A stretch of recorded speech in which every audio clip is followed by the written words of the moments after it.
Hello, my dear second PU students. Everybody is waiting for UT exam. ಹೌದಾ? ಇನ್ನು ಕೆಲವೇ ದಿನದಲ್ಲಿ UT ಎಕ್ಸಾಮ್ ಬರುತ್ತೆ. ನಿಮಗೆ ಪೋರ್ಷನ್ ಕೂಡ ಗೊತ್ತಿರುತ್ತೆ UT exam related.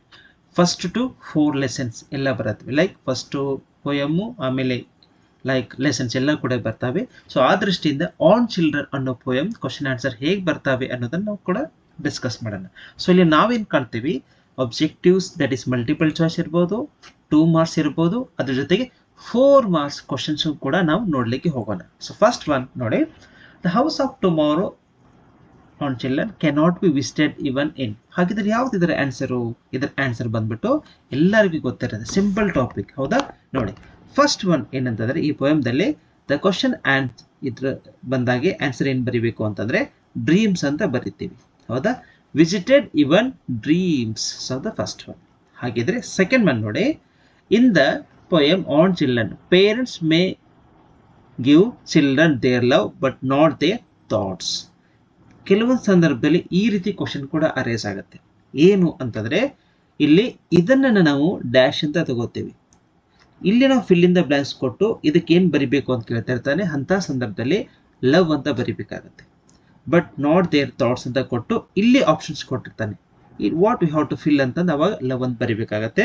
But children they love but not their, ಇದರ ಆನ್ಸರ್ ಬಂದ್ಬಿಟ್ಟು ಥಾಟ್ಸ್ ಅಂತ ಬರಿಬೇಕಾಗತ್ತೆ. ಸೊ ಎರಡೂ ರೀತಿ ಹೇಗೆ ಬರುತ್ತೆ ಅದ್ರ ಮೇಲೆ ನಾವು ಅದ್ರ ಬಗ್ಗೆ ಒಂದು ಐಡಿಯಾ ತಗೊಂಡು ಬರಿಬೇಕಾಗತ್ತೆ. ಹೌದಾ? Next, the phrase archer refers to. ಹಾಗಿದ್ರೆ ಆರ್ಚರ್ ಅಂದ್ರೆ ಯಾರು? ಇಲ್ಲಿ ಗಾಡ್, ಚಿಲ್ಡ್ರನ್, ಸ್ಪೀಕರ್, ಪೇರೆಂಟ್ ಅಂತಿದೆ. ಹೌದಾ? ಆನ್ಸರ್ ಬಂದ್ಬಿಟ್ಟು ಎಲ್ಲರಿಗೂ ಕೂಡ ಸಿಂಪಲ್ ಟಾಪಿಕ್ ಯಾವ್ದಂತಂದ್ರೆ that is what year god ಅಂತ ತಗೋತೀವಿ. ಹೌದಾ? ಅಲ್ಲಿ some of the phrases are allegorical meaning the poet has used. ಯಾರ್ಯಾರು ಅಂತಂದ್ರೆ ಆರ್ಚರ್ ಇರ್ಬೋದು, ಅದು ಎರೋ ಅಂತ ಇರ್ಬೋದು, ಅಥವಾ ಬೋ ಅಂತ ಇರ್ಬೋದು. ಇವನ್ನೆಲ್ಲಾನು ಕೂಡ ಅವನು ಮೆಟಾಫೋರಿಕಲ್ ಆಗಿ ಯೂಸ್ ಮಾಡಿದ್ದಾನೆ. ಲೈಕ್ ಯರ್ ಅಲೆಗರಿಕಲ್ ಮೀನಿಂಗ್, ಅದ್ರ ಮೀನಿಂಗ್ ಇನ್ನೊಂದು ರೀತಿ ಯಾವ ರೀತಿ ಕೊಡತ್ತೆ ಅಂತೇಳಿ ಕೊಡ್ತಾ ಇದ್ದಾನೆ. ಸೊ ಯರ್ ಆರ್ಚರ್ ಅಂತಂದ ನಾವು ತಗೊಂಡ್ರೆ ಗಾಡ್ ಅಂತ ಬರಿಬೇಕಾಗತ್ತೆ. ಹೌದಾ? Next, according to prophet parents are compare to. ನೋಡಿ, ಪೇರೆಂಟ್ಸ್ ಆರ್ ಕಂಪೇರ್ ಟು ಅಂತಂದ್ರೆ we have to write what a bows ಅಂತ ಹೇಳ್ತೇವೆ. ಅದೇ ರೀತಿ ಇನ್ನೊಂದು ಕ್ವಶನ್ ಕೂಡ ಬರುತ್ತೆ. ನೋಡಿ ಏನ್ ಬರಬಹುದು ಅಂತ ಹೇಳಿ, your children are not your children the speaker said this to. ಇದ್ರ ಯಾರು ಹೇಳ್ತಾರೆ ಅಂತಂದು ಕ್ವಶನ್ಸ್ ಬರುತ್ತೆ. ಇದಕ್ಕೆ ಯಾರು ಹೇಳ್ತಾರೆ ಅಂದ್ರೆ, he is talking about what your parents. ಹೌದಾ? Okay. Next, according to the speaker the souls of the children dwell in. ಇದು ಬಹಳ important. You can put the star mark over it. ಇದು ಯೂಸ್ವಲ್ ಆಗಿ ಬಹಳ ಕೇಳ್ತಿರ್ತಾರೆ, ಇದ್ರ ಬಗ್ಗೆ ಸ್ವಲ್ಪ ಗಮನ ಇರಲಿ. ಸೊ ಹೌಸ್ ಆಫ್ ಟುಮಾರೋ ಅಂತ ಬರೆದ್ರೆ will get your marks. Next ಬಂದ್ಬಿಟ್ಟು, according to the speaker on children life goes, life does not go. ಇದು ಕೂಡ ಕೇಳಿರ್ತಾನೆ, ಇದು ಸ್ವಲ್ಪ ನೆನಪಿರಲಿ. Life does not go backward ಅಂತ ಹೇಳ್ತಿರ್ತಾರೆ.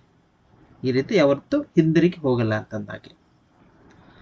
ನೆಕ್ಸ್ಟ್ ಒನ್, ಇದು ಯೂಸ್ವಲ್ ಆಗಿ ಇದ್ರ ಬಗ್ಗೆ ಸ್ವಲ್ಪ ಜ್ಞಾನ ಇರಲಿ. 2 ಕ್ವಶನ್ಸ್ಗಳು ಮೆಟಾಫೋರ್. ನೋಡಿ, ಮೆಟಾಫೋರ್ ಯಾವ್ಯಾವು ಅಂತಂದ್ರೆ ಆರೋ ಅಂತಂದ್ರೆ ಏನು, ಅಥವಾ ನೆಕ್ಸ್ಟ್ ಬೋ ಅಂತಂದ್ರೆ ಏನು. ಒಂದು ಆರೋ ಅಂತಂದ್ರೆ this is none other than what your children ಅಂತ ರೆಫರ್ ಮಾಡ್ಕೊಳ್ತೀವಿ. ಹೌದಾ? ದಿಸ್ ಈಸ್ ವಾಟ್ ಆರೋ ಅಂತಂದ್ರೆ ಚಿಲ್ಡ್ರನ್ ಅಂತ ತಗೋತೀವಿ. ಅದೇ ರೀತಿ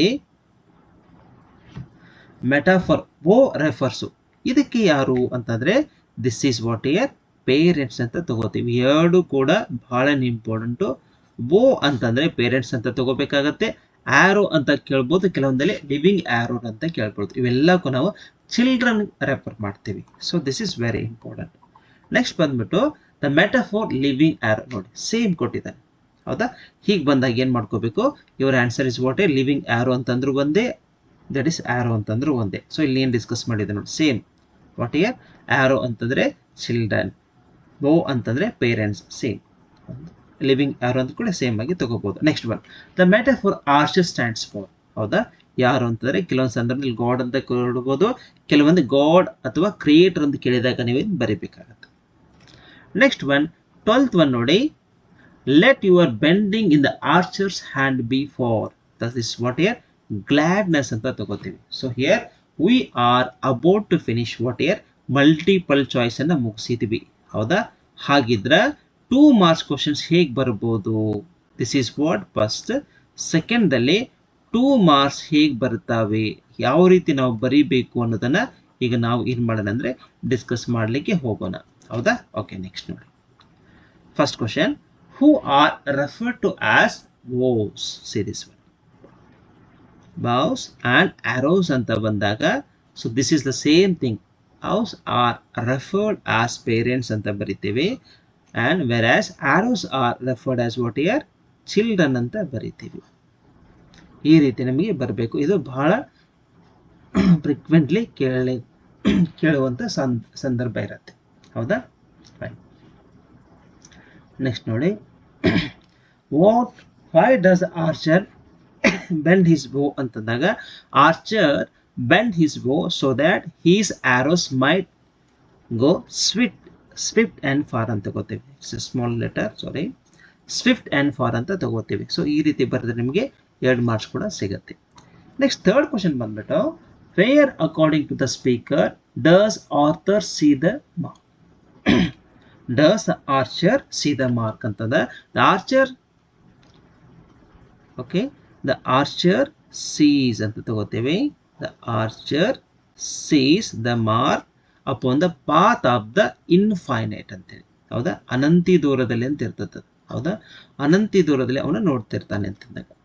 next the last one, why does the prize come,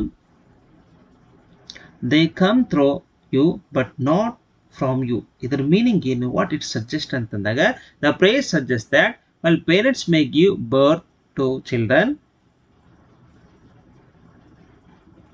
they do not own or control them. Children have their own desires and wishes. Parents, okay, must support them. ಇಷ್ಟೇ ಬರೆದ್ರೆ you will get 2 marks. ನೋಡಿ, 2 marks ಕ್ವಶನ್ಸ್ಗಳು ಬಹಳನೇ important. ಇವನು ಕೂಡ ನಾವು cover ಮಾಡಬೇಕಾಗತ್ತೆ.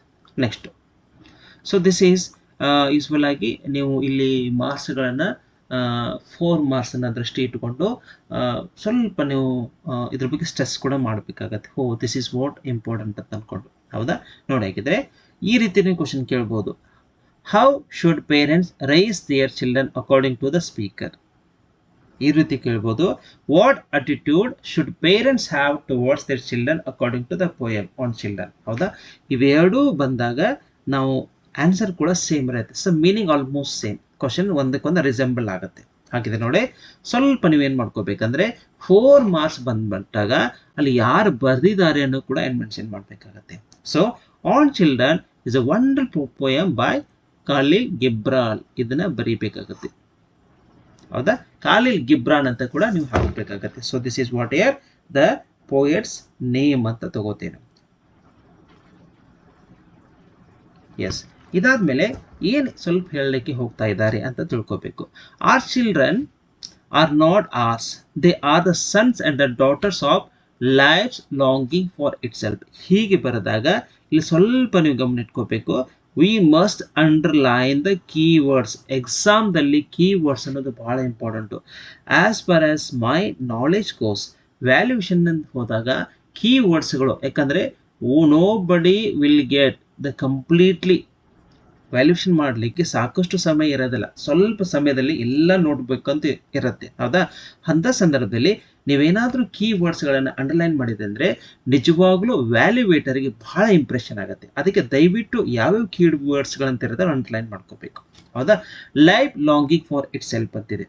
Next, they come through parents but they are not from them. ನೋಡಿ, means ಹಿಂಗಂದ್ರೆ ಏನಂತಂದರೆ, the children, the speaker says that children live with their parents but they do not belong to them. ನೋಡಿ, only thing is that parents can give love to their children but not their thoughts. ಇದು ಬಹಳ important. ನಮ್ಗೆ ಏನಂತಂದ್ರೆ parent ಆಗಿ they can give, ಏನು ಕೊಡ್ಬೋದು ಅವರು? Only love. Okay, only love to their children but not their own thoughts. ಇದು ಬಹಳ important. That is to say, children have come to the parents for a purpose of their own and they are different from their parents in their thoughts, ideas, attitudes, wishes, etc. Parents shelter only what are their children's bodies, not their souls, because their souls, not their souls dwell in the house of tomorrow, ಇದು ಕೂಡ ಬಹಳ important line. So ಅದ್ರ ಜೊತೆಗೆ ಇನ್ನೊಂದು ಏನಂತಂದ್ರೆ parents are, ಯಾರು ಇವರು ಅಂತಂದ್ರೆ parents are something like bows and children are considered as what is arrows ಅಂತ ಬರಿಬೇಕಾಗತ್ತೆ sent forth. So that means parents must blend with happiness and only then the arrows fly fast. So ಇಷ್ಟೇ ಬರೆದ್ರೆ it's very important, carries for 4 marks. ಸ್ವಲ್ಪ ನೀವು 4 marks ಅನ್ನ ಬರೀಬೇಕಂತಂದ್ರೆ how you have to approach ಅಂತ ಗೊತ್ತಿರಬೇಕು. ಇನ್ನೊಂದು ಬಿಟ್ಟು ಅದ್ರ ಜೊತೆಗೆ ಸ್ವಲ್ಪ ಆ್ಯಡ್ ಆಗಿದೆ, it's a parents responsibility to love, guide, share, educate that children to reach their destiny ಅಂತ ಬರ್ಬಿಟ್ರೆ ಇದು ಪೂರ್ತಿ ಕಂಪ್ಲೀಟ್ 4 ಮಾರ್ಕ್ಸ್ ಅಂತ ಅನ್ಕೋಬಹುದು. ಇನ್ನೊಂದು ಕ್ವಶನ್ ನೋಡಿ, how is the parent children relationship brought out using the metaphor of bows and arrows in on children. ಇದು ರೀತಿ ಕೇಳ್ಬೋದು. ಇನ್ನೊಂದು ಯಾವ ರೀತಿ ಅಂತಂದ್ರೆ on children refers to children as arrows and parents as woes. Explain ಅಂತಂದಾಗ ಸ್ವಲ್ಪ ಈ ರೀತಿ ತಗೋಬೇಕಾಗುತ್ತೆ. ಹಾಗಿದ್ರೆ ನೋಡಿ, in the poem on children the metaphors or woes refer to parents whereas metaphor of arrows refers to children. ಇದು ಸ್ವಲ್ಪ ನೆನಪಿಟ್ಕೊಳ್ಬೇಕು, ಇದು ಬಹಳ ಇಂಪಾರ್ಟೆಂಟ್ ಲೈನ್ ಕೂಡ, ಹೌದಾ? ಇಲ್ಲಿ ನೋಡಿ, metaphor of woes refers to what here parents ಅಂತ ತಗೋಬೇಕಾಗತ್ತೆ, ಹೌದಾ? ಸ್ವಲ್ಪ ಬದಲಾವಣೆ ಇಲ್ಲಿ. whereas metaphor arrows refers to what here children. ಹೀಗೆ ಬರ್ಕೊಂಡು ಏನು ಮಾಡ್ಕೋಬೇಕಂದ್ರೆ the poet says that the children come through the parents but not from them. The children don't belong to the parents. Still the parents impose their thoughts ನೋಡಿ on their children, but they can't do that. The parents may house their bodies, ಹೌದಾ? house their bodies but not their souls. In the poem, parent-children relationship is brought out using the metaphor of bows and arrows. The bows are bent by the archer with his might. The prophet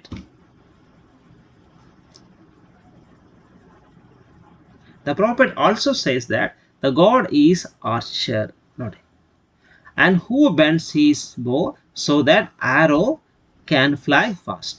ಹೌದಾ? So ಈ ರೀತಿ ನಾವು ಬರಿಬೇಕಾಗತ್ತೆ, ಇದು ಬಹಳ ನೆನ್ಪಿಟ್ಕೋಬೇಕು ಅನ್ನೋ ಒಂದು ವಿಚಾರ.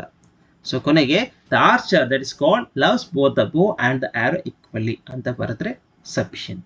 ಅದ ಲಾಸ್ಟ್ ಕ್ವಶನ್ ಬಂದ್ಬಿಟ್ಟು ನೋಡಿ, why does prophet categorically state your children are not your children. ಇದು ಬಹಳ ಸಲ ಕೇಳಿರ್ತಾರೆ, so many times, frequently it will be ask your exam. ಅದಕ್ಕೆ ನಾನು 3 ಸ್ಟಾರ್ ಮಾರ್ಕ್ ಕೊಟ್ಟಿದ್ದೀನಿ, ಹೌದಾ? ಹೀಗೆ ಬಂದಾಗ again we have to mention the name of the poet. On children is a poem Khalil Gibran best known work. Here poem offers the unusual expectation of parents about their children. Actually children are ಯಾರು ಇವರು ಅಂತಂದ್ರೆ say this one, the children are the offsprings of longing for itself. No doubt they come through parents, but they do not belong to the parents. In the poem, parents can give love to their children, but not their thoughts. Parents can only act as caretakers who necessary the children till they are grown up and independent enough to say their own destiny. They have no authority over their children's house of tomorrow. So, parents may house the children's bodies, but not their souls. Here, the poet uses what here? Metaphor. Poet uses metaphor such as bow ಮತ್ತೆ arrows ಅನ್ನ ಎರಡು ಕೂಡ ಬಳಕೆ ಮಾಡ್ಕೊಂಡಿದ್ದಾರೆ.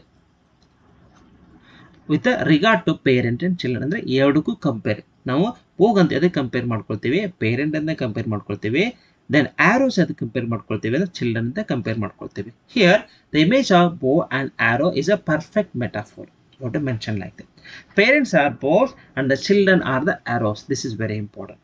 So the archer bends his bow with his might and makes his arrows fly fast. And for so that fast and far ಅಂತ ತಗೋತೇವೆ. So this is what here. So that the children could reach their destiny. So finally, archer loves equally both the stable bow as well as the strong arrow anta baridre. So here this is very important for examination point of view, carries also 4 marks. So ee ರೀತಿ ನಮಗೆ ಆನ್ಸರ್ಸ್ಗಳು, ಒಂದು ಕಲ್ಪನೆ ಬೇಕು ಬರೀಲಿಕ್ಕೆ. So ಏನು questions ಕೊಟ್ಟಿರ್ತಾರೆ ಇದಂತೆ usual ಆಗಿ simple ಆಗಿರುವಂಥ ಪೋಯಮ್, ಹೌದಾ? ಪದೇ ಪದೇ ಕ್ವಶನ್ಸ್ ರಿಪೀಟ್ ಆಗುತ್ತಿರ್ತವೆ, ಆದರೆ ಆ ಒಂದು ಬರೆಯುವಂಥ ಕಾನ್ಸೆಪ್ಟು ಏನು ಥೀಮ್ ಇದೆಯಲ್ಲ ಒಂದೇ ರೀತಿ ಇರಬೇಕು, ಹೌದಾ? ಏನು ಕೀವರ್ಡ್ಸ್ಗಳಿದಾವೆ, ಯಾವುದನ್ನು ಯೂಸ್ ಮಾಡಿದ್ರೆ ನಮ್ಗೆ ಚೆನ್ನಾಗಿ ಮಾರ್ಕ್ಸ್ ಬರುತ್ತೆ, ಇವೆಲ್ಲ ಕೂಡ ನಮಗೆ ಗಮನ ಇರಬೇಕು, ಹೌದಾ? ಇನ್ನು ನೆಕ್ಸ್ಟು ಮುಂದಿನ ಬರುವಂಥ ಕ್ಲಾಸ್ನಲ್ಲಿ ಇನ್ನೂ ಲೈಕ್ ವಂದನಾಶಿವದ ಇನ್ನೂ ಸ್ವಲ್ಪ 4 ಮಾರ್ಕ್ಸ್ ಕೂಡ ಬಿಡಿಸ್ಬೇಕು, ಅದನ್ನು ಕೂಡ ಬಿಡಿಸ್ಲಿಕ್ಕೆ ಗಮನಕ್ಕೆ ತೊಗೊಂಡ್ಬರ್ತಾನೆ. ಅದ್ರ ಜೊತೆಗೆ ಏನು ಅಂತಂದರೆ ಈ ಕ್ವಶನ್ ಪೇಪರ್ ಹೇಗಿರುತ್ತೆ ಅದನ್ನು ಕೂಡ ನಾವು ಮುಂದಿನ ಒಂದು ಕ್ಲಾಸಲ್ಲಿ ಡಿಸ್ಕಸ್ ಮಾಡೋಣ. Thank you so much for watching.